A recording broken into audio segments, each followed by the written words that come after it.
नमस्कार team education India परिवार में मैं शिखर पांडे आप सभी भाई बहनों का रोज के तरह जी स्वागत करता हूं। उम्मीद के साथ बहुत अच्छे होंगे, पढ़ाई लिखाई भी अच्छे तरह की सबकी चल भी रही होगी। कुछ लोगों के नाम के साथ क्लास की शुरुआत करेंगे। अभिमन्यु जी, तनु वत्स, पूनम जी, सहदेव जी, प्रदीप, राजन, सुनैना, संगीता जी, अंशु। क्यों भाई, सब ठीक ठाक है? सुबह तबीयत ठीक नहीं थी, इस वजह से आ नहीं पाया। कल रात से थोड़ी सी दिक्कत हो रही थी, तो अस्वस्थ होने की वजह से थोड़ा सा सुबह नहीं आ पाया था। ठीक है, तो अभी फिर हम लोग क्लास कर रहे हैं। और ये जो क्लास आपकी होगी ना, तो इस क्लास के तुरंत बाद ही 15-20 मिनट के बाद ही क्रांतिकारी आंदोलन को लेकर के ना लगभग 50 प्रश्नों का 2 खंड में इसको करेंगे। आज क्रांतिकारी आंदोलन, इस क्लास के तुरंत बाद एक अभ्यास प्रश्नोत्तर करेंगे। ठीक है, और कल क्रांतिकारी आंदोलन पे एक दूसरी क्लास लेंगे, उसमें बेसिकली किताबों से संबंधित बातें होंगी क्रांतिकारी आंदोलन के दौरान की। ठीक है,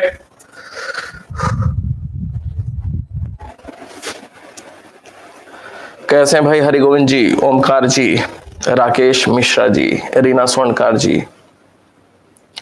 टेस्ट सीरीज में पेपर अच्छा लग रहा है। टेस्ट सीरीज में जो प्रश्न इतिहास विषय के हैं, उम्मीद करता हूं कि निश्चित रूप से बिल्कुल अलग प्रकार के प्रश्न दिखाई दे रहे होंगे।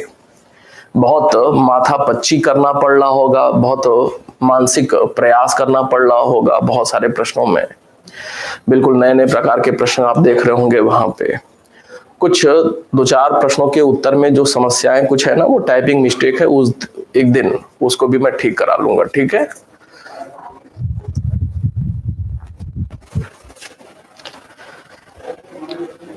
अच्छा ठीक है श्वेता जी, देख लेंगे उसको भी। हाँ, बहुत कंफ्यूजन हो जाता है मोनिशा जी, बिल्कुल सही बात है। मेहनत करना पड़ रहा है, थोड़ा सा टेस्ट सीरीज में मेहनत करना पड़ रहा है। और वो उसका उद्देश्य मैं फिर से बता रहा हूं कि ये जो टेस्ट सीरीज है ना, तो आमतौर पे लोग परीक्षा पास करने के बड़े नजदीक पहुंच जाते हैं, लेकिन पास नहीं कर पाते हैं। तो दिमाग में शुरू से ही यह बात रही है कि जो भी स्टूडेंट्स जुड़े ना, पास ही हो जाए। और उसमें टेस्ट सीरीज में अधिकांश प्रश्न खोज करके इसी प्रकार के डाले गए हैं। ठीक है, कि वैसे प्रश्न आपको वहां पे मिल जाए। दूसरी बात यह है कि ये जो पहले परीक्षा होती थी टीजीटी पीजीटी की, कोई गारंटी नहीं है, कोई जरूरी नहीं है कि हूबहू वैसे ही एक लाइन का प्रश्न आ जाएगा। हूबहू वैसे ही एक लाइन का प्रश्न भी आ जाएगा। इस बार भी कोई गारंटी तो है नहीं, प्रशासन बदला हुआ है, चीजें बदल सकती हैं। ठीक है, तो उसके अभ्यास की भी बहुत ज्यादा आवश्यकता है। तो ये 2 कारण रहे हैं जिसकी वजह से बस ये समझ लें कि जिन लोगों का 75-80 125 प्रश्नों में 75-80 बन रहा होगा ना, 75-80 बन जा रहा होगा आसानी से, निश्चिंत रहेंगे। 120 आप टच करने वाले हैं परीक्षा हॉल में, बिल्कुल निश्चिंत रहेंगे रिजल्ट को लेकर के। ठीक है, तो बिल्कुल परेशान नहीं होना है कि कम बन पा रहा है। जानबूझ करके ऐसा भी है, बहुत मेहनत करना पड़ रहा है आप लोगों को टेस्ट सीरीज में प्रश्नों को सॉल्व करने के लिए, मेहनत करनी पड़ जा रही है। जी ओमकार जी, कोई बात नहीं मोनिशा जी, थोड़ा सा मैनेज कर लें। ठीक है, इंग्लिश हिंदी मीडियम। क्वेश्चन की सुषमा जी, कौन सी पीडीएफ की बात कर रहे हैं? क्वेश्चंस की कौन सी पीडीएफ की? पिछला एक जो क्वेश्चन हुआ था ना, तो बस वही वाला पीडीएफ नहीं गया है। मुझे लगता है लगभग 120 प्रश्न वाला वो एक पीडीएफ नहीं गया हुआ है। तो वो पीडीएफ, चूंकि टाइपिस्ट बताया था ना कि 2 दिन टाइपिस्टों के साथ थोड़ी सी समस्या रही है। 2 लोग बीमार थे। बीमार भी कैसे? सर्दी जुकाम और बुखार। तो अभी भी डर लगता है, वायरस वाला डर। ठीक है, दूसरी बात कि एक जन की घर में समस्या थी, तो 3 टाइपिस्ट नहीं उपलब्ध थे, इस वजह से वो जा नहीं पाया था। कल वो भिजवा देंगे। टेस्ट सीरीज की पीडीएफ मिल जाएगी। पीडीएफ तो जा ही रही है वहां पे, सब तो जा ही रहा है, आंसर के साथ ही जा रहा है। ठीक है, चलें शुरुआत करेंगे, ध्यान देंगे अब।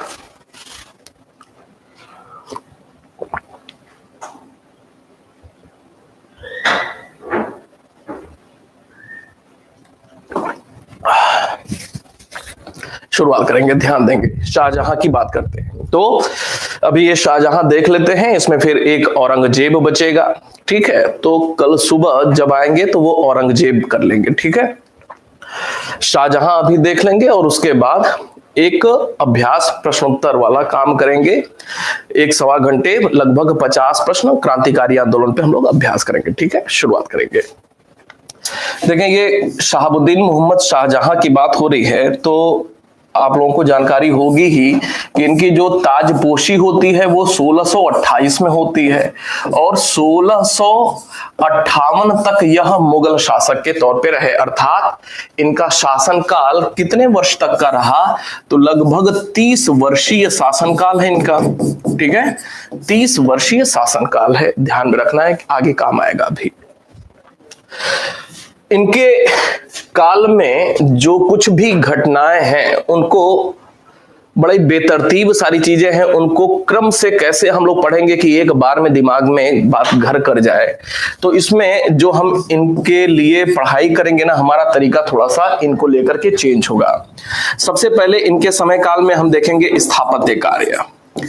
ठीक है, फिर उसके बाद देखेंगे राजनीतिक घटनाएं कौन कौन सी होती हैं, राजनीतिक घटनाएं।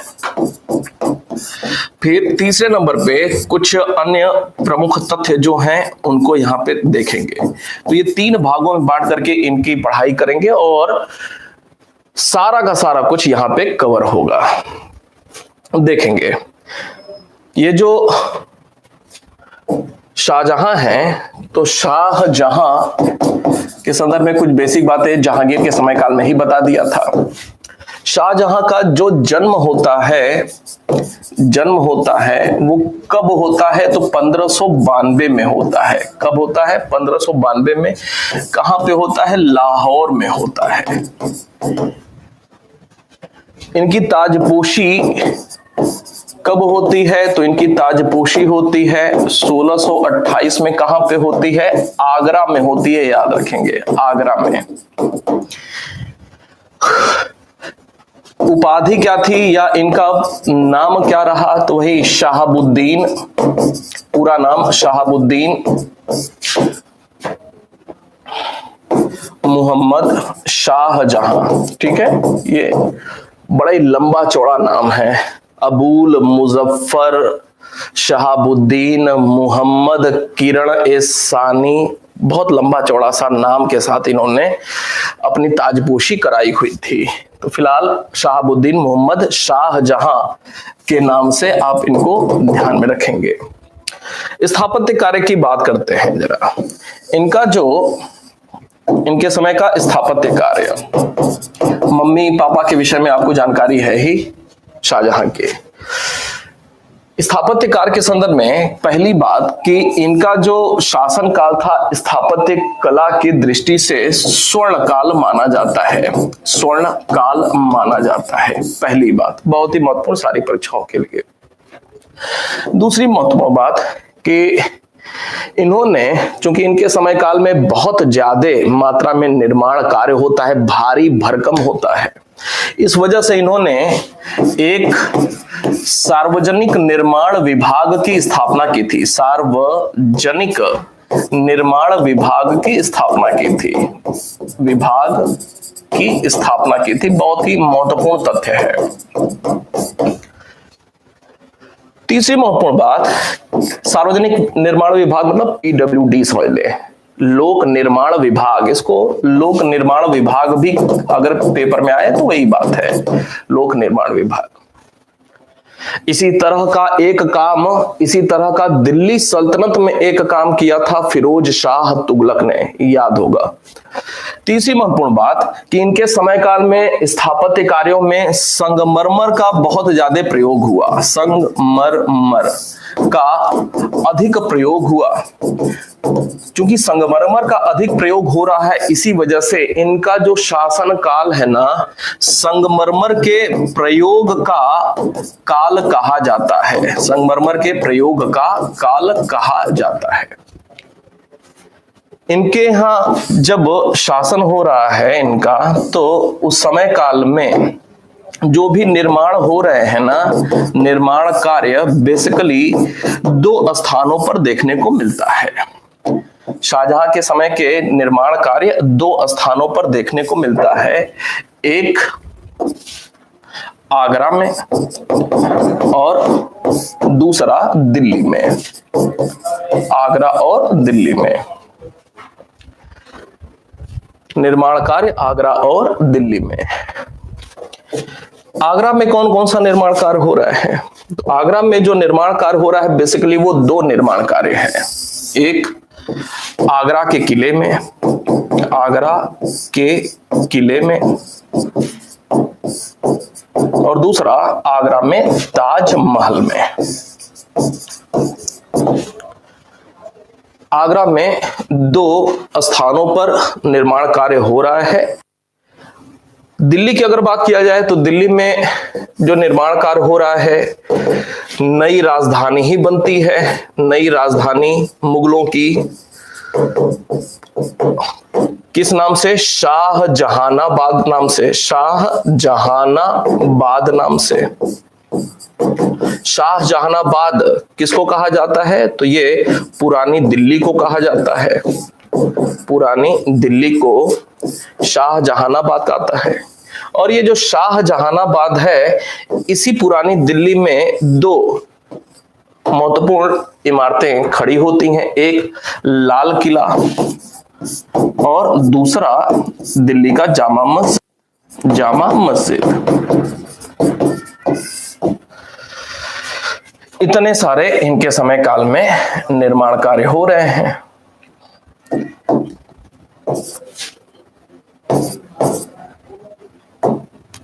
दिल्ली में नई राजधानी।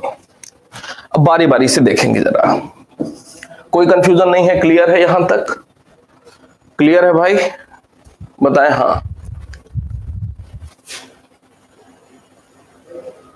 जी सुषमा जी, बहुत बुखार से पीड़ित है अनिरुद्ध जी ना, कल से बुखार से बहुत पीड़ित हैं। पहले उनके परिवार में हुआ बुखार, पत्नी को हुआ, बेटा के हुआ, फिर उसके बाद कल से उनको भी हो गया। ठीक है, बिल्कुल परेशान हो, एक दिन का और समय, कल निश्चित रूप से वो आएंगे। ठीक है, अब देखें आगरा के किले में जो निर्माण हो रहा है तो उसमें कौन कौन से प्रमुख काम हो रहे हैं वो देखते हैं।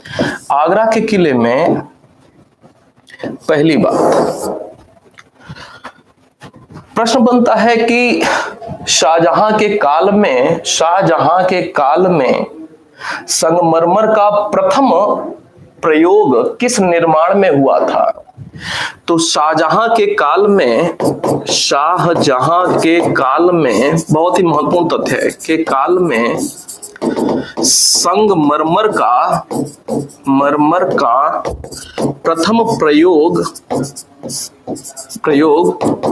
दीवान ए आम में हुआ था। दीवान ए आम मतलब आम दरबार जो लगता था, तो आगरा के किले में जो दीवान ए आम था ना, तो दीवान ए आम में ही संगमरमर का पहली बार प्रयोग हुआ। अब इसी से एक तथ्य और निकल करके आता है, दीवान ए आम में हुआ था। ये जो दीवान ए आम है ना, दीवान ए आम में ही क्या है? दीवान ए आम, मौसम भी है आम का, दीवान ए आम में ही तख्ते ताउस का मतलब क्या? मयूर सिंहासन। मयूर सिंहासन का मतलब क्या? Peacock throne. तख्ते ताउस का निर्माण इसी के समय हुआ था। तख्ते ताउस का निर्माण किसके समय काल में हुआ था? शाहजहां के समय काल में ही हुआ था। कहां पे? आगरा के किले में हुआ था। आगरा के किले के दीवान ए आम में ही तख्ते ताउस शाहजहां के काल में निर्मित हुआ था। इसके अलावा दूसरी महत्वपूर्ण बात, आगरा के किले में मोती मस्जिद का निर्माण होता है। मोती मस्जिद दो है, एक आगरा के किले में जिसका निर्माण शाहजहां के समय काल में हो रहा है, एक दिल्ली के लाल किला में भी मोती मस्जिद है, लेकिन वो दिल्ली के लाल किला में जो मोती मस्जिद है वो औरंगजेब के समय काल में बना हुआ था। तो फिलहाल अभी मोती मस्जिद आगरा के किले की बात हो रही है ना, तो आगरा में मोती मस्जिद किसके समय काल में? शाहजहां के समय काल में। याद रहेगा भाई। इसके अलावा कुछ और मस्जिद का निर्माण होता है। नगीना मस्जिद, आगरा के किले में नगीना मस्जिद का निर्माण किसके समय काल में हुआ था? आगरा के किले में नगीना मस्जिद का निर्माण शाहजहां के समय काल में हुआ था। आगरा के किले में मुसम्मन बुर्ज का निर्माण किसके समय हुआ था? तो आगरा के किले में मुसम्मन बुर्ज जो कि 6 मंजिला थी, 6 मंजिला मुसम्मन बुर्ज का निर्माण शाहजहां के समय काल में हुआ था। एक और बहुत ही महत्वपूर्ण, सारी परीक्षाओं में कभी ना कभी पूछा गया होगा कि आगरा के किले में जामा मस्जिद का निर्माण किसके समय हुआ था? तो आगरा के किले में जामा मस्जिद का निर्माण शाहजहां के काल में हुआ था। शाहजहां के काल में हुआ था। आगरा के किले में जामा मस्जिद का निर्माण तो शाहजहां के काल में हुआ था, लेकिन निर्माण किसने कराया था? निर्माण जहां आरा ने कराया था। शाहजहां की बेटी, शाहजहां उनसे निकली हुई बेटी जहां आरा, शाहजहां जहां आरा। ठीक है, तो निर्माण जहां आरा ने कराया था। याद रहेगा, शाहजहां के समय तो बनता है, लेकिन निर्माण जहां आरा ने कराया था। क्लियर है भाई? ठीक है, याद हो जाएगा।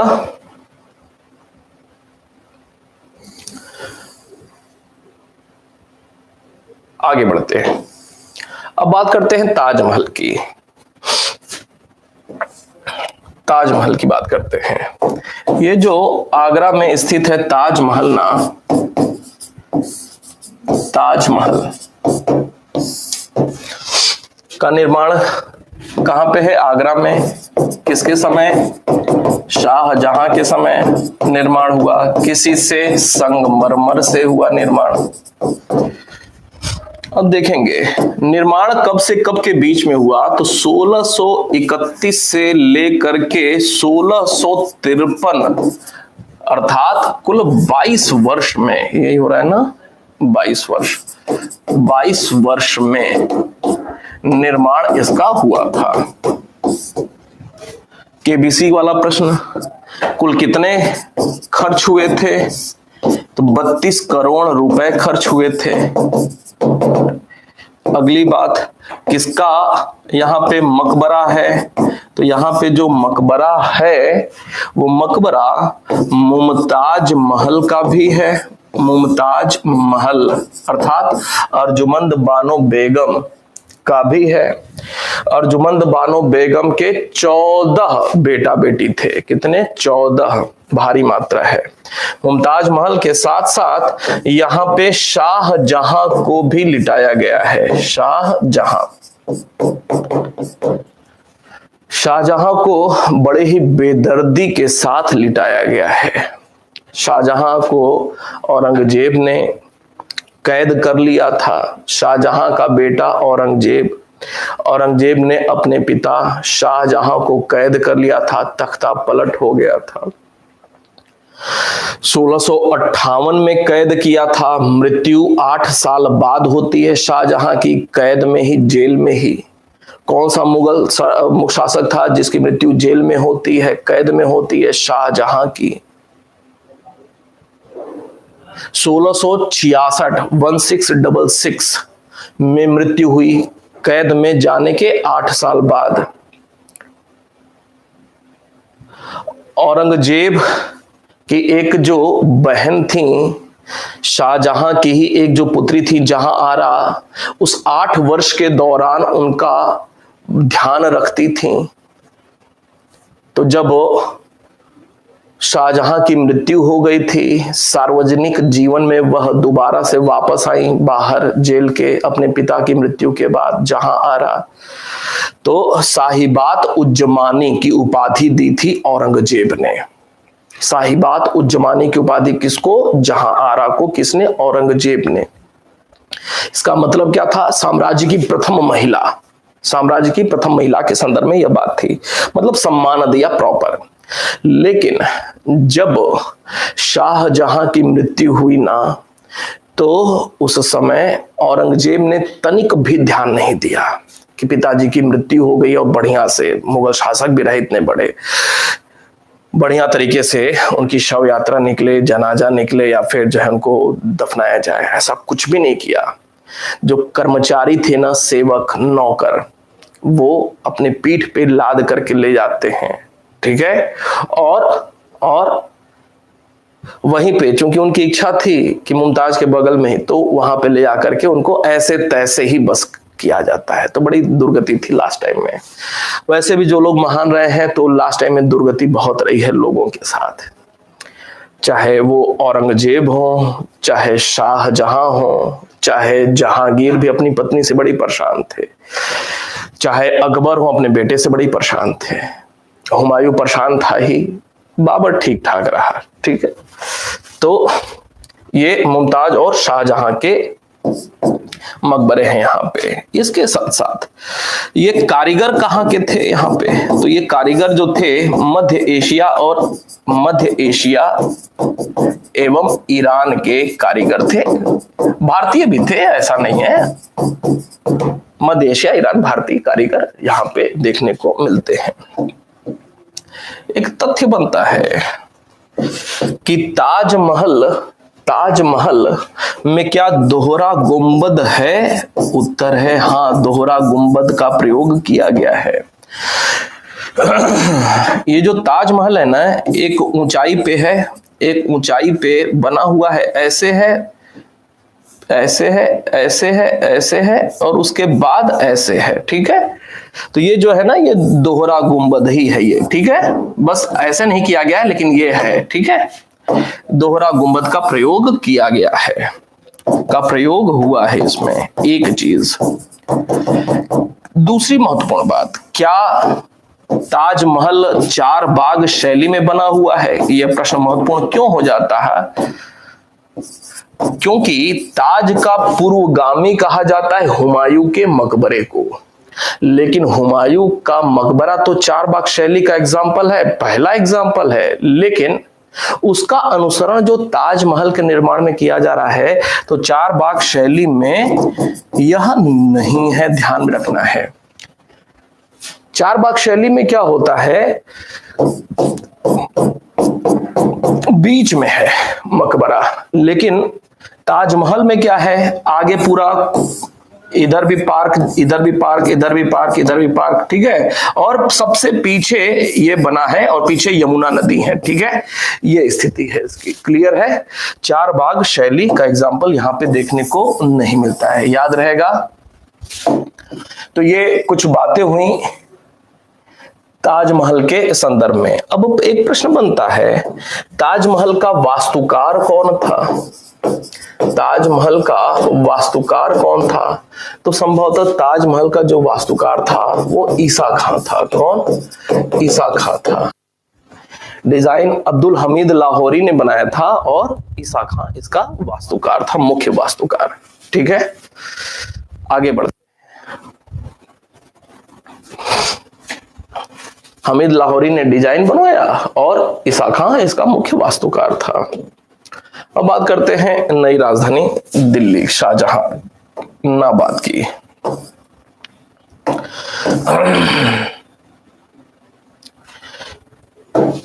शाहजहां के समय नई राजधानी मुगलों की बनती है, कहां पे? पुरानी दिल्ली अर्थात शाहजहानाबाद। ये कब बनती है? तो ये बनती है 1648 में। कब भाई? 1648 में। नई राजधानी 1648 में अब शाहजहानाबाद होती है। शाहजहानाबाद में दो खास इमारत देखने को मिलती हैं। एक लाल किला और दूसरा जामा मस्जिद। ये जो लाल किला है लाल बलुआ पत्थर से है, ये जो जामा मस्जिद है ये भी लाल बलुआ पत्थर से है।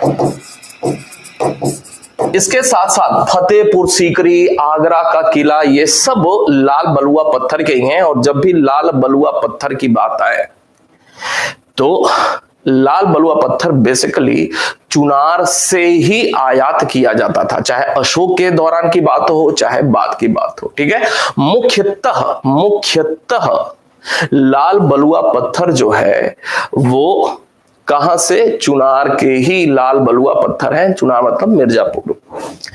ये जो लाल किला है, लाल किला, तो लाल किला में प्रमुख स्थापत्य कौन कौन से हैं, स्थापत्यकार? तो यहां पे है एक रंग महल। रंग महल कहां पे है? दिल्ली। दिल्ली में कहां पे? लाल किला में, याद रखना है। दीवाने आम दीवाने खास तो हर जगह होता है। इसके साथ साथ बहुत ही महत्वपूर्ण है रंग महल। इसके साथ साथ लाहौरी दरवाजा कहां पे है? तो आपको पता होगा पीएम जब जाते हैं 15 अगस्त के दिन तो लाहौरी गेट नाम सुना होगा, दिल्ली गेट, लाहौरी गेट। लाहौरी दरवाजा, लाहौरी गेट से एंट्री कर रहे हैं। ठीक है, लाहौरी दरवाजा यहां पे है लाल किला में। इसके साथ साथ दिल्ली दरवाजा भी लाल किला से संबंधित है। ये 3 चीजें याद रखनी है।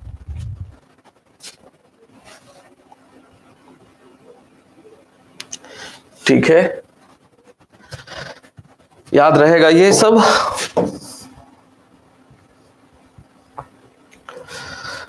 आगे बात करते हैं। तो स्थापत्य संबंधी ये सारी बातें हुई। राजनीतिक घटना पे आते हैं।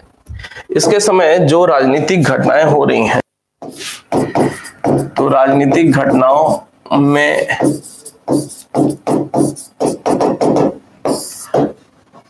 पहला ही प्रश्न बनेगा कि शाहजहां के समय काल में पहला विद्रोह किसके द्वारा हुआ था, कब हुआ था?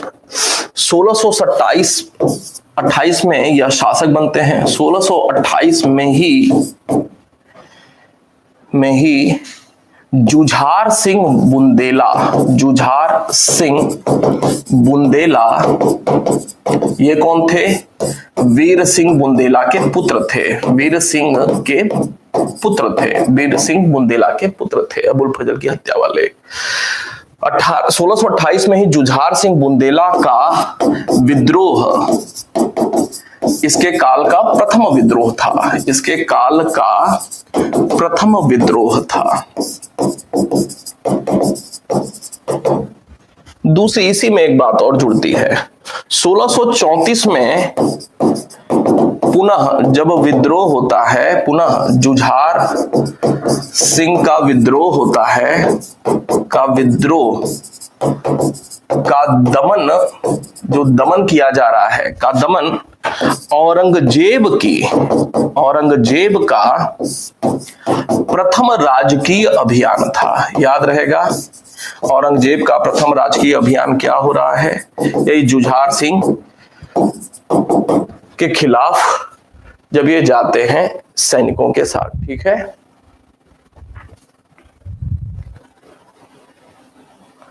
नहीं, वो हाथ कटवाने की बात बेकार की है, ऐसा नहीं था कुछ भी। मैं भी सुनते आ रहा हूं, लेकिन वो सब इतिहासकार इस बात को पुष्ट नहीं करते हैं। ठीक है, इतिहासकार ये नहीं लिखते हैं कि वास्तव में हाथ कटवा दिया था कि दोबारा से कोई और निर्माण उन हाथों से न हो जाए उतना सुंदर। ये सब बेकार की बातें। आगे बात करते हैं। इतिहास में वैसे भी इन सारी बातों से बचना चाहिए। अगली बात, राजनीतिक घटनाओं की बात हो रही है। दूसरी महत्वपूर्ण बात कि इनकी जो पत्नी थी ना, अच्छा एक और, खाने जहां लोदी का विद्रोह, शाहजहां के समय, बहुत ही महत्वपूर्ण, शाहजहां के समय एक और महत्वपूर्ण विद्रोह हो रहा है, खान ए जहां लोदी। बहुत ही महत्वपूर्ण तथ्य है, खान ए जहां लोदी। ये कौन था?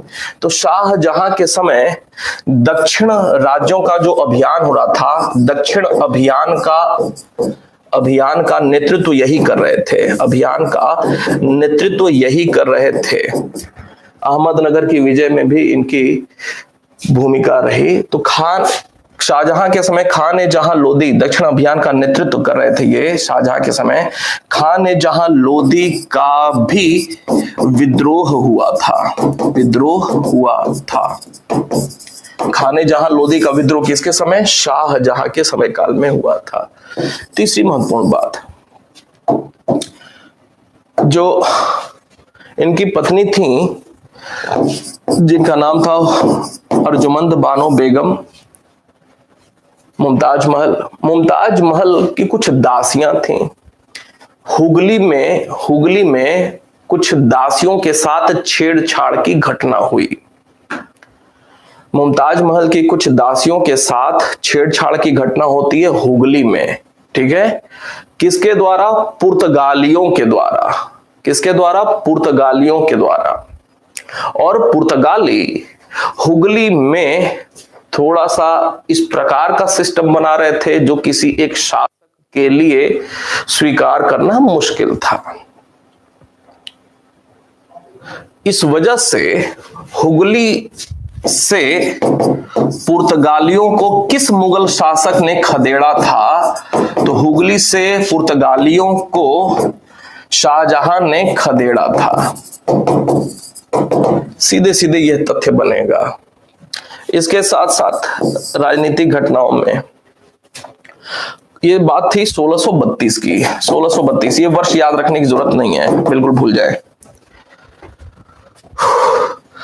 हुगली से पुर्तगालियों को खदेड़ा था। एक प्रश्न बनता है कि कौन सा एक मुगल शासक था जिसने तिब्बत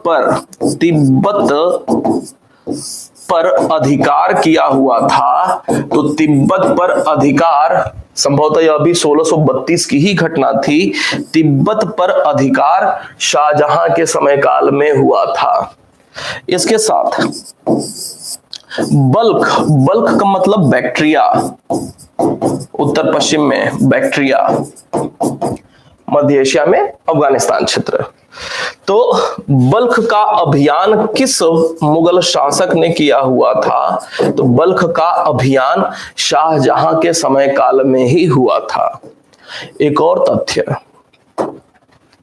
इसके समय कंधार जो अकबर के समय स्वतः मुगलों के अंतर्गत आ गया था, जहांगीर के समय 1622 में वापस फारस के अधीन हो गया था कंधार, वही कंधार पुनः 1639 में मुगलों के नियंत्रण में आ गया, मुगलों के नियंत्रण में फिर आता है, नियंत्रण में आया।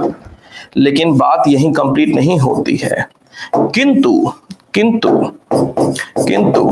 शाहजहां के समय ही 1648 में यह पुनः फारस के, बहुत ही महत्वपूर्ण तथ्य है, फारस के अधीन हो गया। तो एक प्रश्न बना, निम्नलिखित में से कौन सा मुगल शासक है? ध्यान से देखिएगा, निम्नलिखित में से कौन सा मुगल शासक है जिसके समय पहली बार फारस मुगलों के अधीन हुआ? उत्तर है अकबर। किस मुगल शासक के समय कंधार पुनः फारस के अधीन? जहांगीर। तीसरे प्रकार का प्रश्न, अंतिम रूप से कांधार कब मुगलों से मुक्त हो गया? शाहजहां के समय। चौथे प्रकार का प्रश्न कांधार को लेकर के, किस मुगल शासक के समय कांधार मुगलों के अधीन भी था किंतु हमेशा के लिए मुगलों से मुक्त भी हो गया? उत्तर है शाहजहां। तो समझ में आई बात, अधीन हो गया। और इसके बाद कांधार कभी भी मुगलों के अधीन नहीं आया। तो शाहजहां के बाद अब कभी भी, क्लियर है बात ये?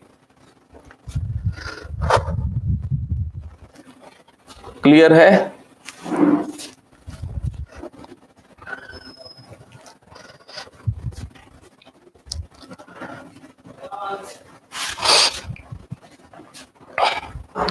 आगे बढ़े, चले। अब ये राजनीतिक घटनाओं की बात हो रही है। अब अगली बात, सातवीं महत्वपूर्ण बात देखेंगे ध्यान से। मुमताज महल की जो है, मुमताज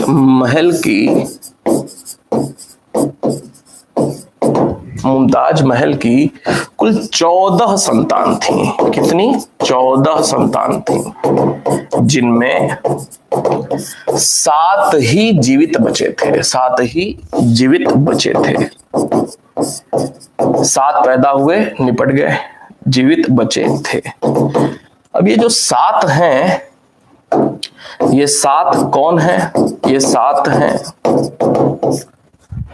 एक नाम है दारा शिकोह। दारा शिकोह। सबसे बड़ा बेटा कौन था? सबसे बड़ा दारा शिकोह, सबसे बड़ा। दारा शिकोह के साथ साथ औरंगजेब। औरंगजेब का वास्तविक नाम क्या था? आलमगीर, कल बताएंगे फिर ये। इसके साथ साथ मुराद और एक था शुजा। ये कुल 4 बेटे हो गए। अब इसके बाद 3 लड़कियां थीं। 3 लड़कियां जीवित बची थीं। एक का नाम था जहां आरा, रोशन आरा, और एक गोहन आरा। गोहन आरा। अब ये तीर बनाया है, 3 के नीचे ये तीर बनाया है। दारा शिकोह, औरंगजेब और मुराद के नीचे शुजा खाली हाथ है। ये जो 4 भाई हैं और 3 बहनें हैं, तो ये तीर बनाया इस वजह से ना कि अभी उत्तराधिकार का युद्ध शुरू होगा। शाहजहां बीमार पड़ेगा और लड़ाई होगी उत्तराधिकार को लेकर के कि शाहजहां के बाद अगला मुगल शासक कौन हो रहा है। तो उस उत्तराधिकार के युद्ध में दारा शिकोह की हेल्प करती हैं जहां आरा। औरंगजेब की मदद किया रोशन आरा ने, और मुराद की मदद किया गोहन आरा ने। शुजा की कोई बहन मदद नहीं की थी। याद रहेगा? याद रहेगा भाई? उत्तराधिकार के युद्ध में किस बहन ने किस भाई को मदद किया? तो जहां आरा दारा शिकोह को, रोशन आरा औरंगजेब को। अब याद कैसे होगा? तो याद ऐसे होगा कि शाहजहां के बाद अगला शासक कौन हो रहा है? औरंगजेब हो रहा है। तो शाहजहां के बाद अगला रोशन कौन? औरंगजेब। अगला रोशन कौन? औरंगजेब। ठीक है। शाहजहां का सबसे बड़ा बेटा दारा शिकोह, सबसे बड़ी बेटी जहां आरा। ठीक है। अब वो तीसरे को छोड़ देंगे, अपने आप से लग जाएगा। आगे बात करते हैं।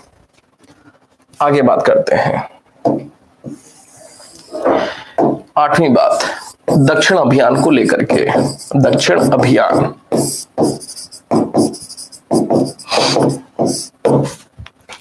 1635 की बात थी। 1635 में अहमदनगर को क्या किया गया? अहमदनगर का राजा कौन था? हुसैन शाह था इस समय। हुसैन शाह था इस समय राजा। अहमदनगर 1635 में। 1635 में अहमदनगर को मुगल साम्राज्य में मिला लिया गया। मुगल साम्राज्य में मिला लिया गया। किसके समय? शाहजहां के समय।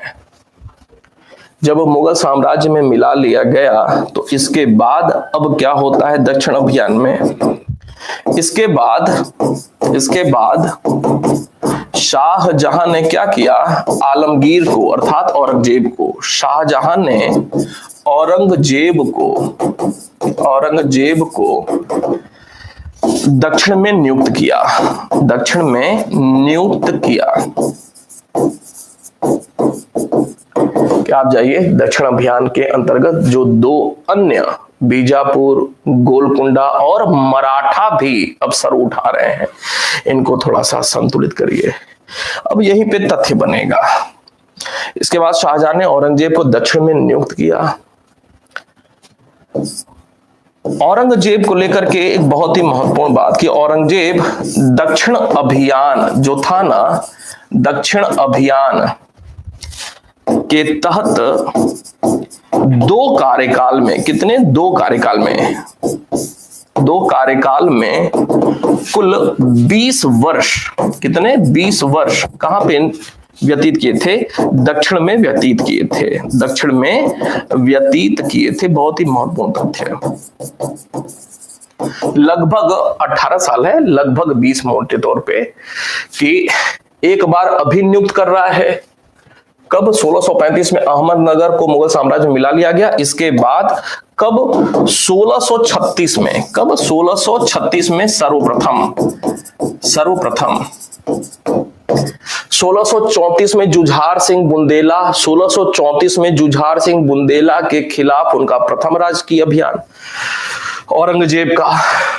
1635 में अहमदनगर की विलय हो जाती है। उसके बाद 1636 में सर्वप्रथम औरंगजेब को दक्षिण भारत भेजा जाता है। कुछ वर्ष रहा, फिर उत्तर भारत में आ गया, राजधानी में रहा, फिर दोबारा से भेजा जाता है। तो दो कार्यकाल में कुल लगभग 20 वर्ष दक्षिण में व्यतीत किया था। इसी में कुछ और बात कि प्रश्न बनता है कि दक्षिण में औरंगजेब ने अपनी राजधानी कहां पे बनाई थी, मतलब मुगल साम्राज्य की दक्षिण में राजधानी औरंगजेब बना रहा है। दक्षिण में औरंगजेब ने अपनी राजधानी कहां बनाई थी? औरंगजेब, औ से औरंगजेब, अ से औरंगाबाद, राजधानी औरंगाबाद में बनाई थी। कहां पे? औरंगाबाद में बनाई थी। एक तथ्य। एवं दूसरी बात कि मुर्शीद कुली खां इनके रिश्तेदार थे। मुर्शीद कुली खां मौसौ थे। मुर्शीद कुली खां, ये मुर्शीद कुली खां कौन? बंगाल का जिसको संस्थापक कहा जाता है, बंगाल का संस्थापक जिसको कहा जाता है, वही मुर्शीद है। तो मुर्शीद कुली खां की मदद से क्या किया कि मदद से, किसकी मदद से? मुर्शीद कुली खां की मदद से दक्षिण भारत की जो मुगल क्षेत्र था ना, दक्षिण भारत में लगान व्यवस्था को दुरुस्त किया था, लगान व्यवस्था को दुरुस्त किया था। जैसे गुजरात का अभियान हुआ था 1571 में अकबर के समय, तो मिर्जा अजीज कोका को डिप्यूट किया गया था और अकबर ने टोडरमल को भी नियुक्त किया गुजरात अभियान के बाद, ताकि गुजरात की वित्तीय हालात को ठीक किया जा सके, गुजरात के राजस्व सिस्टम को ठीक किया जा सके। तो गुजरात अभियान के बाद टोडरमल को राजस्व व्यवस्था ठीक करने के लिए भेजा गया था। वैसे ही मुर्शीद कुली खां की मदद से औरंगजेब ने दक्षिण भारत की लगान व्यवस्था को दुरुस्त करने का प्रयास किया था। क्लियर है यहां तक? बताएं। हाँ,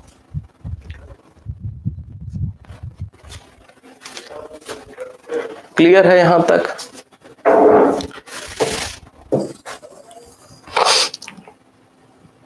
अब इसके बाद असली खेल शुरू होता है।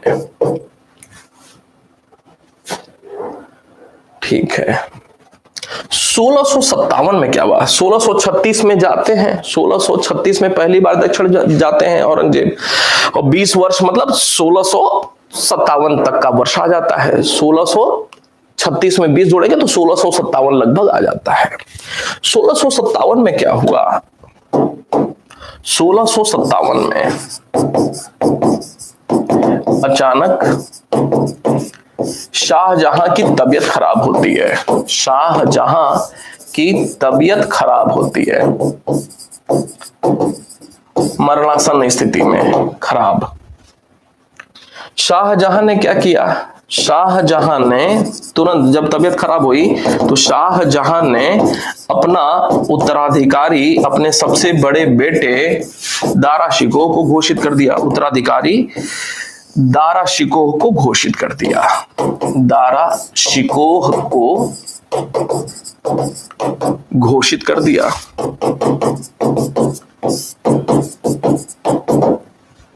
जब यह बात औरंगजेब तक पहुंची दक्षिण में, औरंगजेब बड़ा ही नाराज कि शासक क्यों बना दिया उनको। सारा टेंशन वाला, अभियान वाला, युद्ध वाला काम तो हम करते हैं। 20 साल से दक्षिण भारत में निपट रहे हैं दक्षिणी लोगों से मुगल साम्राज्य का परचम लहराने के लिए। और ये जो भैया हैं दारा शिकोह, तो वो तो कुछ सूफियाना टाइप की बात करते हैं, किताब लिखने में लगे रहते हैं, योग वशिष्ठ भगवत गीता का फारसी में अनुवाद कर देते हैं, 52 उपनिषदों को पढ़ गए और सिर ए अकबर नाम से फारसी में अनुवाद कर रहे हैं, मजम उल बहरैन नामक फारसी में किताब लिख रहे हैं, रिसाल ए हक नुमा नामक किताब लिख रहे हैं, मुल्ला शाह बदख्शी को अपना गुरु बनाए हुए हैं, कादरी संप्रदाय से संबंधित हैं, हसरत उल आरफीन नामक किताब लिखे हुए हैं। तो ये तो राजा बनने लायक है ही नहीं, तो साहित्यकार टाइप के हैं, सूफियाना टाइप के हैं।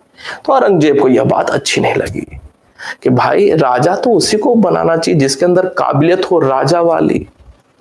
औरंगजेब को लगता था कि काबिलियत उसके अंदर है, क्योंकि 20 साल लगातार वो युद्ध अभियान के चक्कर में फंसा पड़ा था। ऐसे में अब क्या होगा, घोषित किया जब शाहजहां ने, फलस्वरूप क्या हुआ, उत्तराधिकार की लड़ाई आरंभ हो गई, आरंभ होती है। उत्तराधिकार की लड़ाई किसके शासनकाल में आरंभ होती है? शाहजहां के समय काल में। अब प्रश्न बनता है, 2 प्रश्न। उत्तराधिकार की जो लड़ाई हो रही है इसका वर्णन किसने किया है? इसका वर्णन जिस व्यक्ति ने किया है वह एक फ्रांसीसी डॉक्टर है, फ्रांसीसी डॉक्टर, फ्रांस का डॉक्टर, फ्रांसीसी डॉक्टर जिसका नाम था फ्रांसिस बर्नियर। याद रहेगा, बहुत ही महत्वपूर्ण नाम है। फ्रांसिस बर्नियर ने इस उत्तराधिकार की लड़ाई का वर्णन किया है, याद रहेगा। दूसरी महत्वपूर्ण बात कि ये जो उत्तराधिकार की लड़ाई होती है तो इसमें कुल कितने युद्ध होते हैं? कुल 5 युद्ध देखने को मिलते हैं। कितने युद्ध? 5 युद्ध, जिनमें से 3 ज्यादा फेमस हैं, लेकिन कुल होते हैं 5 युद्ध। क्लियर है इतनी बात? अब वो 5 युद्ध कौन कौन से होते हैं उस पर बात करते हैं। पहला जो युद्ध हो रहा है, पहला युद्ध हो रहा है जनवरी 1658 में। कौन सा? बहादुरपुर का युद्ध, बहादुरपुर का युद्ध। ये युद्ध का नाम याद रखना है और समय याद रखना है, मिलान करने के लिए यही पूछा जाता है। हुआ ये कि जब उत्तराधिकार की लड़ाई आरंभ हो रही है, जब शाहजहां ने उत्तराधिकारी घोषित कर दिया दारा शिकोह को, तो उत्तराधिकार की लड़ाई आरंभ हो रही है। तो उत्तराधिकार की लड़ाई जब आरंभ हो रही है तो जहां आरा ने दारा शिकोह का साथ दिया, रोशन आरा ने औरंगजेब का, गोहन आरा ने मुराद का, शुजा को कोई बहन नहीं मिली। औरंगजेब ने बुद्धि का प्रयोग किया। औरंगजेब ने बुद्धि का प्रयोग किया यह कि उसको पता था कि शाहजहां की तबीयत खराब है, मरा नहीं है अभी। दारा शिकोह के पास समस्त राजकीय सैनिक उसके पास हैं, शाहजहां मरा नहीं है, सारे लोग उसको सपोर्ट करेंगे। तबीयत खराब है, इमोशंस जुड़े हुए हैं लोगों के उसके साथ। दारा शिकोह स्वभाव का साधु प्रवृत्ति है, लोग उसको अच्छा मानते हैं, तो कोई राजा बनने को लेकर के आम जनता विरोध करेगी नहीं दारा शिकोह को। और केंद्र की सारी सेना दारा शिकोह के साथ ही है, तो आसान नहीं था औरंगजेब को कि वो दारा शिकोह को हरा दे, शाहजहां की हत्या कर दे, आसान काम नहीं था। ऐसे में बुद्धि लगाया औरंगजेब ने, दो अपने जो बेवकूफ किस्म के छोटे भाई थे उनको बुलाया, मुराद आओ, शुजा आओ, दोनों आते हैं। हाँ भैया, तैश में है, गुस्से में वो भी है। आलमगीर ने समझाया, अर्थात औरंगजेब ने, कि हम तीनों अगर मिल जाएं, हम तीनों अगर मिल जाएं तो दारा को हरा देंगे, और दारा को हरा देने के बाद ना हमारा खानदान तो तैमूरी परंपरा वाला है, मंगोल परंपरा वाला है, तो जब हम लोग मिल करके हरा देंगे दारा को ना, तो हम क्या करेंगे कि 3 भाग में पूरे मुगल साम्राज्य को बांट देंगे। एक भाग शुजा तुम लेना, तैयार हो? शुजा हाँ भैया बिल्कुल अच्छी बात है। मुराद तुम भी तैयार हो? हाँ भैया बहुत अच्छी बात, मन की बात बोल दिया। तो मैं भी तैयार हूं। तो झंडा बुलंद करते हैं, चलते हैं, अब वो दारा को हराते हैं। ठीक है, तो दोनों भाइयों को मिलाया, 3 हो जाते हैं, आलमगीर अर्थात औरंगजेब, शुजा और मुराद, और अलग रहा दारा शिकोह। अब उत्तराधिकार की लड़ाई शुरू होती है। पहला युद्ध होता है जनवरी 1658 में, बहादुरपुर का युद्ध। ये जो युद्ध होता है, इसमें जो राजकीय सेना थी, मतलब शाहजहां दारा शिकोह वाली, तो राजकीय सेना ने शुजा को हरा दिया, शुजा को हरा दिया। बहनों का साथ नहीं था, तो महिला सशक्तिकरण का इनके साथ कोई एग्जाम्पल नहीं जुड़ा था, शुजा को हरा दिया। ठीक है, दूसरा जो युद्ध हुआ, दूसरा जो युद्ध होता है वो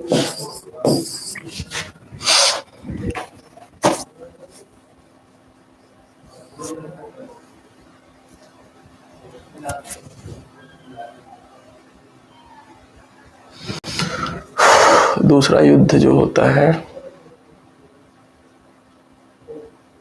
सामूगढ़ का, जनवरी फरवरी मार्च, देवरई, खजुआ, और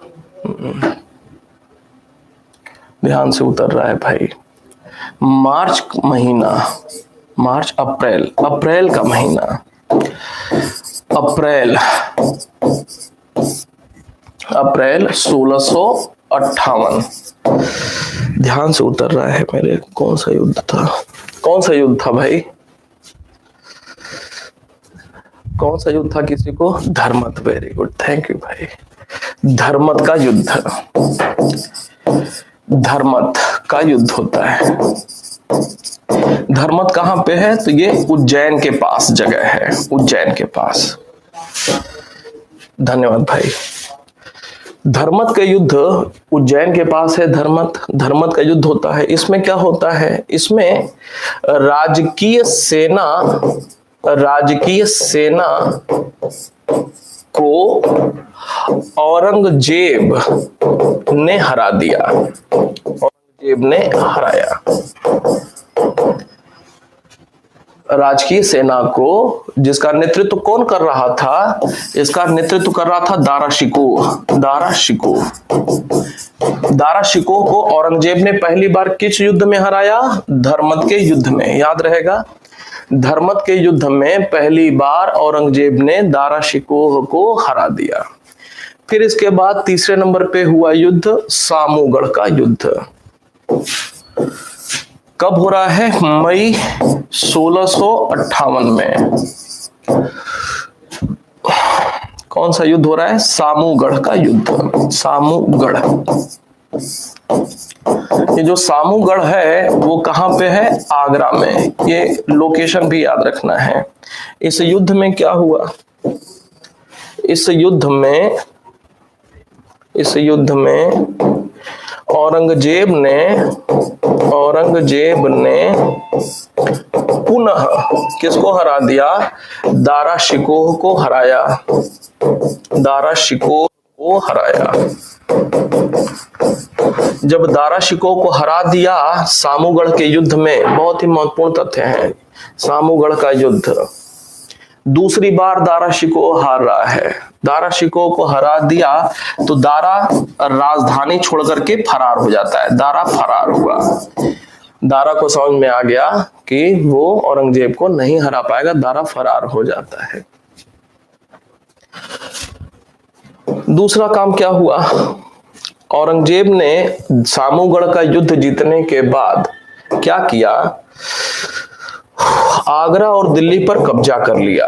आगरा एवं दिल्ली पर कब्जा करता है। दिल्ली पर औरंगजेब ने कब्जा कर लिया। औरंगजेब ने कब्जा कर लिया। औरंगजेब कब्जा करता है, दारा शिकोह फरार हो चुका है और पिता शाहजहां को बंदी बना लेता है। शाहजहां को बंदी बनाता है। शाहजहां को बंदी कब बनाया गया? तो शाहजहां को बंदी बनाया गया 1658 में। 1658 में। कब तक बंदी रहे? 1666 तक। 8 वर्ष बंदी बनाता है। 1600 इस दौरान इस 8 वर्षीय बंदी जीवन सचिंद्र सान्याल की एक किताब भी है क्रांतिकारी आंदोलन में। बंदी जीवन में जहां आरा ने क्या किया? जहां आरा ने शाहजहां की देखभाल की थी। शाहजहां की देखभाल की थी। तबीयत खराब थी, देखभाल की थी। तो जहां आरा जब बाहर निकलती हैं तो जहां आरा को बाद में क्या किया औरंगजेब ने? औरंगजेब ने पुरस्कार दिया। किस रूप में? औरंगजेब ने साहिबात उज्जमानी की उपाधि दी। उज्जमानी की उपाधि दी। ठीक है, क्लियर है अभी तक?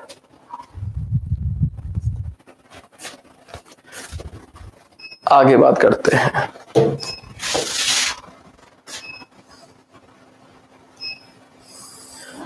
जो अगला युद्ध होता है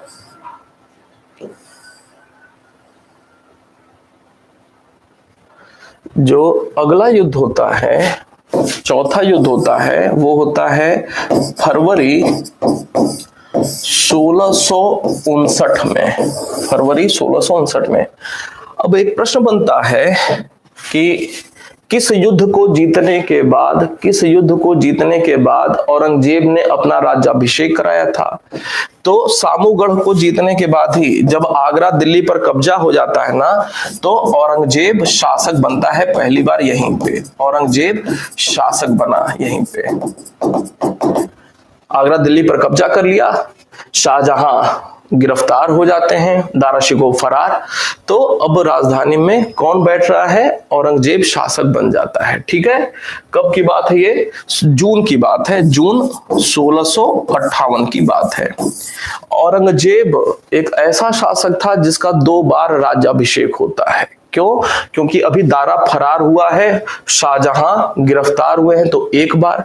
और जब दारा 5वें युद्ध के बाद मर जाएगा, 5वें युद्ध के बाद जब दारा मर जाएगा, मुख्य प्रतिद्वंदी मर जाता है, तब जुलाई 1659 में दूसरी बार औरंगजेब अपना ताजपोशी कराता है। तो 2 बार औरंगजेब की ताजपोशी हुई। चौथा युद्ध कब हो रहा है? तो चौथा युद्ध हो रहा है फरवरी 1659 में। फरवरी 1659 में।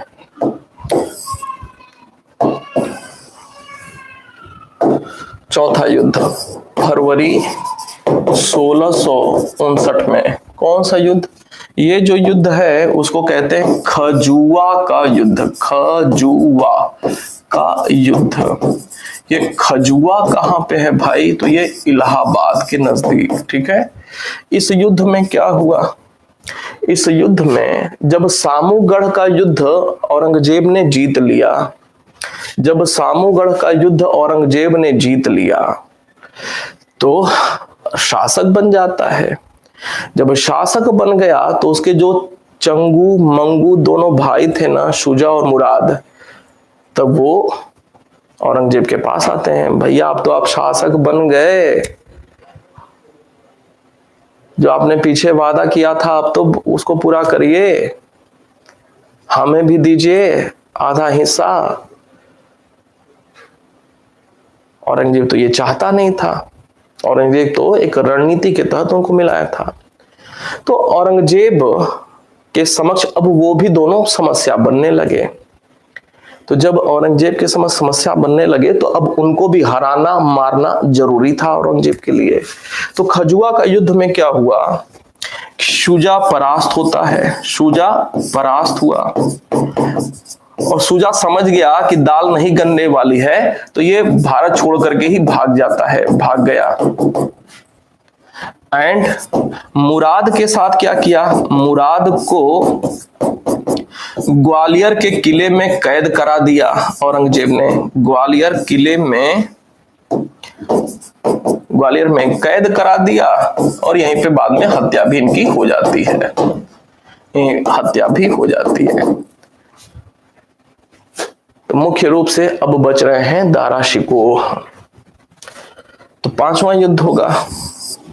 जब पांचवा युद्ध होगा तो वो उसका नाम होगा देवराई का युद्ध, देवराई का युद्ध या देवराई का युद्ध, देवराई या देवराई, ठीक है, का युद्ध। कब होता है ये?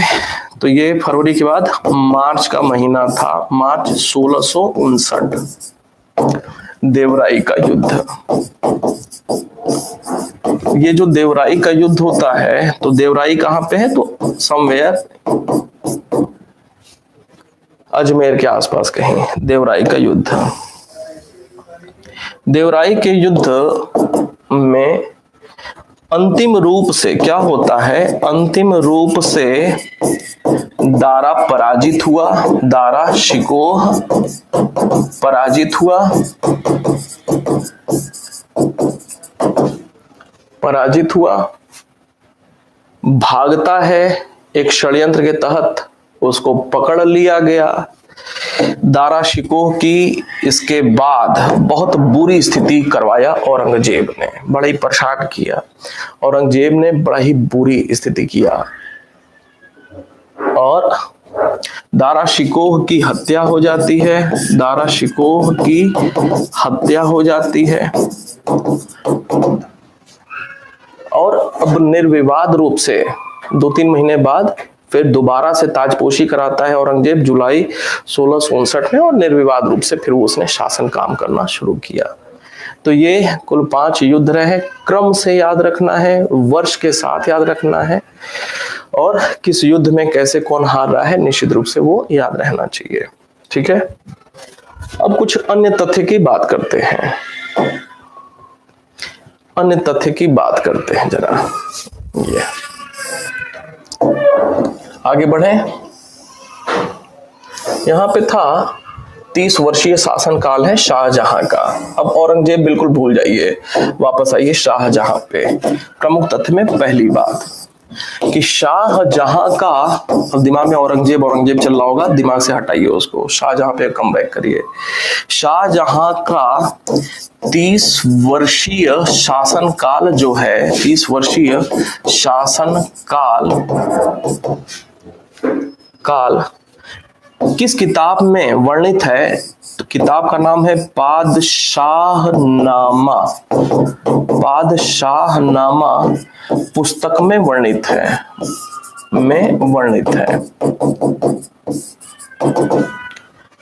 याद रहेगा। पादशाहनामा पुस्तक किसके काल की रचना? शाहजहां के काल की रचना है। पादशाहनामा में कितने वर्ष के शासन को दर्शाया गया है? 30 वर्षीय शासन। ये जो पादशाहनामा किताब है ना, इसको 3 लोगों के द्वारा लिखा गया है। अमीन कजवीनी के द्वारा, अमीन कजवीनी के द्वारा। दूसरा, उस्ताद हमीद अहमद लाहौरी के द्वारा, हमीद अहमद लाहौरी के द्वारा। और तीसरे व्यक्ति हैं मोहम्मद वारिस, मोहम्मद वारिस। ये 3 लोगों के द्वारा यह मिल करके किताब लिखी गई। किसी ने 10 वर्ष लिखा, फिर अगला 10 वर्ष, फिर अगला 10 वर्ष, 3 लोगों के द्वारा यह किताब लिखी गई। दूसरी महत्वपूर्ण बात,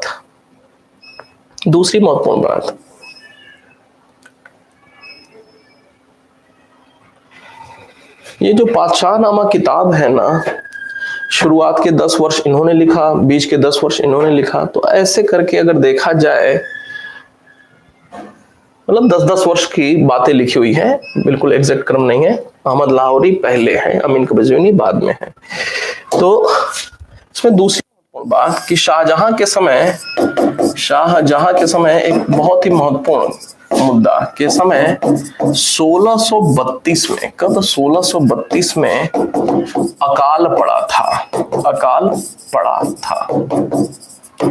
कब पड़ा था? 1632 में। किस मुगल शासक के समय अकाल पड़ा था?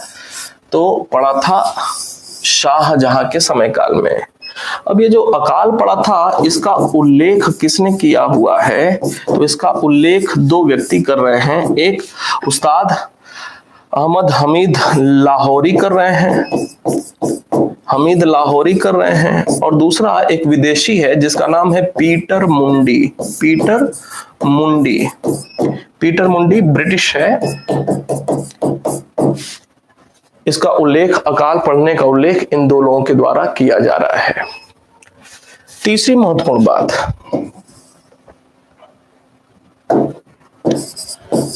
गोलकुंड जब दक्षिण अभियान हो रहा था ना, तो उस दौरान की बात है, गोलकुंडा का एक वजीर था। गोलकुंडा के वजीर मतलब प्रधानमंत्री, जिसका नाम था मीर जुमला कौन था? तो मीर जुमला गोलकुंडा का वजीर था, प्रधानमंत्री था। गोलकुंडा के वजीर मीर जुमला से शाहजहां को क्या प्राप्त हुआ था? शाहजहां को कोहिनूर हीरा प्राप्त हुआ था। कभी भी दिमाग में नहीं लाएगा कि कोहिनूर हीरा एक ही था। कोहिनूर नाम के 2-3 हीरे की चर्चा होगी पूरे इतिहास में, ठीक है। मुगलों के पास कोहिनूर हीरा बाबर के समय ही आ गया था, ग्वालियर के राजा से हुमायूं को मिला, ठीक है। ये दूसरा है, ठीक है, ये दूसरा है। वो वाला कहाँ गया? इतिहास में भूल जाइए बिल्कुल। अलाउद्दीन खिलजी वाला बिल्कुल भूल जाइए, जो कोहिनूर हीरा मिला, ठीक है। आगे बात करते हैं, कोहिनूर हीरा प्राप्त हुआ था। चौथी बात कि शाहजहां ने क्या किया? शाहजहां ने अकबर के समय इलाही संवत की शुरुआत हुई, तो इलाही संवत को त्याग दिया इन्होंने। संवत मतलब तिथि, वर्ष। शाहजहां ने इलाही संवत त्याग कर दोबारा से क्या अपना लिया? त्याग कर हिजरी संवत अपनाया था। हिजरी संवत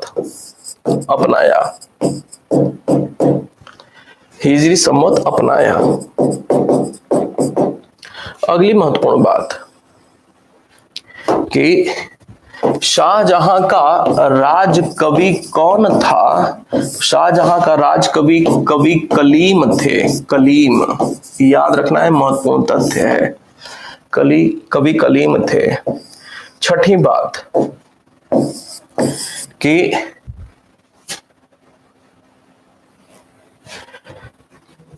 बनारस के एक पंडित जी थे। बनारस के, कहाँ के? बनारस के कविंदाचार्य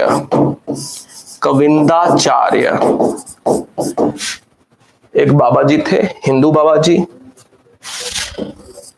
तो कविंदाचार्य को लेकर के भी 2 बातें बनती हैं। इनकी एक पुस्तक थी, कविंद्र कल्पलता किताब है, एंड इनकी उपाधि जो थी वो सरस्वती की उपाधि थी। उपाधि सरस्वती थी। शाहजहां ने दिया हुआ था यह उपाधि, याद रहेगा। सरस्वती उपाधि किसने दिया था? किसने दिया था? शाहजहां ने यह उपाधि दिया हुआ था। ठीक है, अगली बात करते हैं। कविंदाचार्य जो है ना, तो कविंदाचार्य को लेकर के प्रश्न बनता है कि किस गुरु के अनुरोध पर ये जो तीर्थ यात्रा कर लगता था उसको समाप्त किया था। शाहजहां के समय भी इसको समाप्त किया गया था कविंदाचार्य के अनुरोध पर। बनारस के कविंदाचार्य के अनुरोध पर, कहां के? बनारस के अनुरोध पर तीर्थ यात्रा कर को समाप्त किया था शाहजहां ने। अकबर के समय भी हुआ था, फिर बाद में लगने लगा। ठीक है, दोबारा से यहां पे समाप्त किया जा रहा है। एक और महत्वपूर्ण बात कि ये जो कोई अभिवादन करता था ना, तो बलबन के काल से हम देखते आ रहे हैं सिजदा और पैबोस। तो शाहजहां ने क्या किया? एक नई व्यवस्था की। शाहजहां ने सिजदा पैबोस के स्थान पर क्या किया? के स्थान पर चहार तस्लीम, याद करेंगे, महत्वपूर्ण है, चहार तस्लीम की व्यवस्था लागू की। चहार तस्लीम की व्यवस्था किसने लागू किया? शाहजहां ने लागू किया था। एक और महत्वपूर्ण बात कि शाहजहां ने एक नया विभाग खोला हुआ था। शाहजहां ने एक धर्म परिवर्तन विभाग की स्थापना की थी। धर्म परिवर्तन विभाग बनाया था जिसमें हिंदुओं को मुसलमान बनाया जाता था। एक और महत्वपूर्ण बात कि शाहजहां एक ऐसा व्यक्ति था, शाहजहां प्रत्येक वर्ष क्या करता था? मक्का मदीना क्या भेजता था? दान दक्षिणा भेजता था, दान भेजता था। एक और महत्वपूर्ण बात कि शाहजहां ने एक नया सिक्का चलाया था। नया सिक्का कौन सा चलाया था? आना नामक सिक्का चलाया था। आना नामक सिक्का किसने चलाया था? तो आना नामक सिक्का, 4 आना 5 आना, नया सिक्का आना चलाया था। यहां पे जाकर के यह बात फिनिश हो रही है शाहजहां के संदर्भ में। भाई अभिवादन की एक पद्धति है।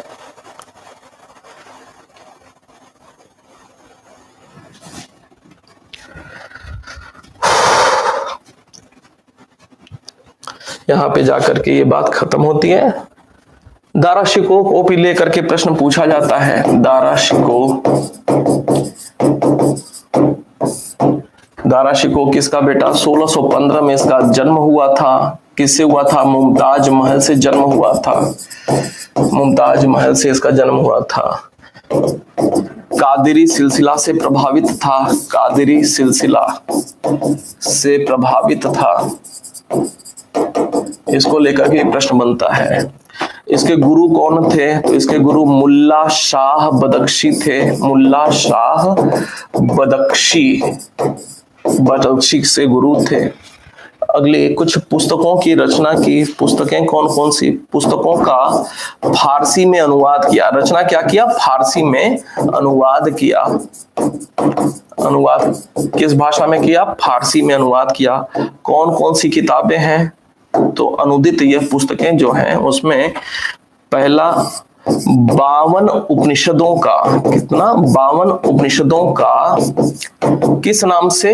सिर ए अकबर नाम से। सिर ए अकबर नाम से दूसरा योग वशिष्ठ एवं भगवत गीता का फारसी अनुवाद इन्होंने किया। इसके साथ साथ मज्म उल बहरैन नामक किताब लिखी थी, मतलब दो सागरों का संगम। एक और किताब लिखा हसरत उल आरिफीन।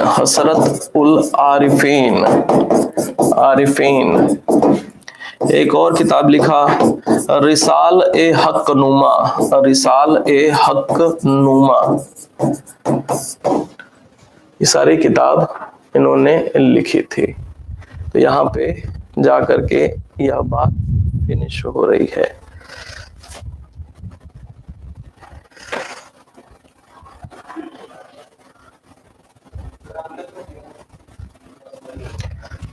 ठीक है भाई।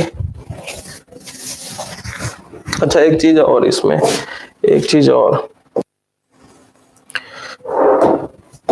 सफीने उल औलिया और लिख लें। सफीने उल औलिया महत्वपूर्ण है ये भी। सफीने उल औलिया नाम से भी किताब लिखा। एक और किताब शकीने उल औलिया नाम से भी किताब लिखा था। सफीने और सकीने उल औलिया। एक और वेदों का फारसी में संकलन किसने किया था? फारसी में संकलन इन्होंने किया था। ये कुछ और किताबें हैं, सफीने उल औलिया, शकीने उल औलिया, वेदों का फारसी में संकलन। इसमें ये जो दारा शिको है ना, पढ़ने लिखने वाले व्यक्ति थे, दारा शिको को लेकर के एक बात और यहीं पे कि ये जो दारा शिको हैं, इनको लेन पूल जो विद्वान है ना, लेन पूल ने क्या कहा था? लघु अकबर कहा था, छोटा अकबर इनको कहा था। जबकि एक तथ्य और आपको पता होगा, लघु अकबर कहा था, जबकि दारा शिकोह को शाहजहां ने एक उपाधि दी थी। शाहजहां ने क्या उपाधि थी? शाह बुलंद इकबाल की उपाधि दी थी।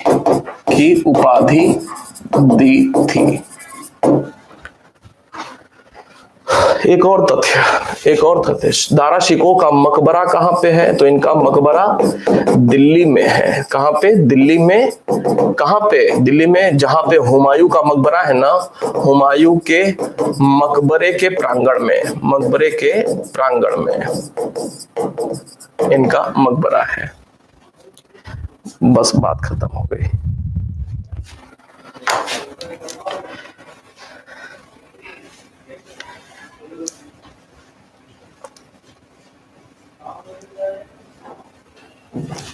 ठीक है।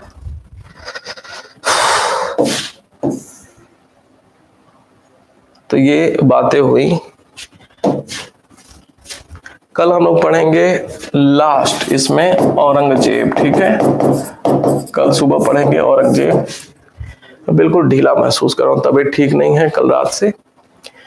प्रश्नोत्तर भी रहने देते हैं, बहुत उसमें लाउड होना पड़ेगा, फिर जो है हिम्मत नहीं बन रही है। कल से शुरू करेंगे। ठीक है।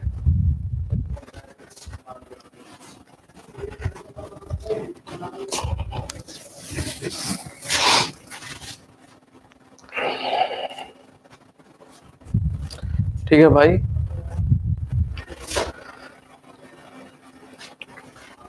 देखिए, ये जो है ना, कल आपका ये मुगल फिनिश हो रहा है। तो अब एक काम करिए कि ये तो आधुनिक में हम लोग कल से शुरू करेंगे ही। आधुनिक में ना क्रांतिकारी आंदोलन तो हो ही रहा है शुरू, क्रांतिकारी आंदोलन, फिर उसके बाद 1930 से आगे चलते जाएंगे। और एक काम और कि तुरंत मुगल प्रश्नोत्तर भी करेंगे। मुगल प्रश्नोत्तर न करके अच्छा एक काम और करिए, दिल्ली सल्तनत याद करना शुरू करिए। दिल्ली सल्तनत, अभी तो मुगल ताजा ताजा है, याद है, ठीक है, अभी ताजा ताजा है, याद ही है। दिल्ली सल्तनत से शुरू करिए, सल्तनत से शुरू करिए, शुरू करिए। प्रश्नोत्तर यहां से शुरू करते हैं, ठीक रहेगा।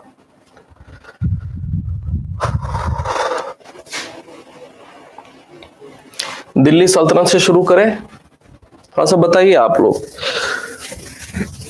मुगल प्रश्नोत्तर कर लिया जाए या फिर दिल्ली सल्तनत? मुझे लगता है कि मुगल तो अभी ताजा ताजा है, सब कुछ याद ही होगा। दिल्ली सल्तनत से रिवीजन करना शुरू करिए।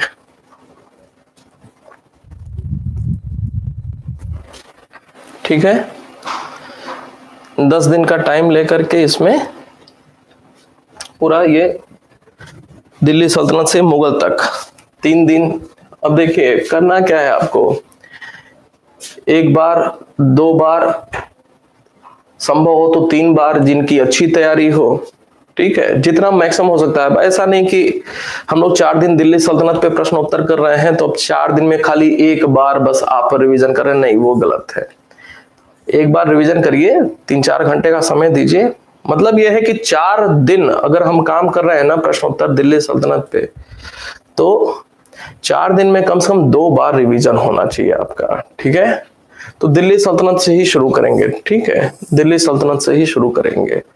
और जो प्रश्न होगा ना, अब समझिए समझिए, जो प्रश्न होगा ना इसमें प्रश्नोत्तर में, दिल्ली सल्तनत में जो प्रश्न होगा ना, तो उसमें थोड़ा सा चेंज एक लाएंगे कि आपकी कॉपी में जो मैक्सिमम बातें लिखी हुई हैं, आपकी कॉपी में जो मैक्सिमम बातें लिखी हुई हैं उनसे कम प्रश्न रहेगा, उनके अलावा प्रश्न रहेगा। यहाँ पे अधिकांश प्रश्न ऐसे होंगे जो कि आपकी कॉपी में उनका उत्तर ना हो, ठीक रहेगा। थोड़ा सा टाइप कराना होगा, मेरे पास खजाना है प्रश्नों का, तो कल मैं दे दूंगा तो वो टाइप हो जाएगा 50-60 प्रश्न कर करके, ठीक है।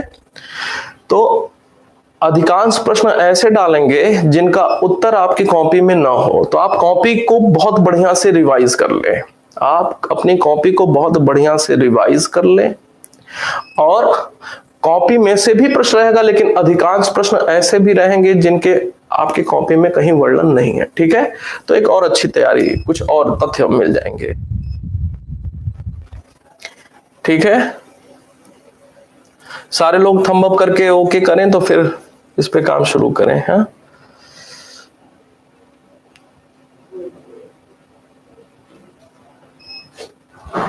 क्लियर है? तो बस इसको पढ़ना शुरू कर लीजिए, कभी भी इसको कल के बाद से, परसों से ये काम शुरू कर लेंगे दिल्ली सल्तनत वाला, ठीक है। और ये क्रांतिकारी आंदोलन पे कल करेंगे, ठीक है।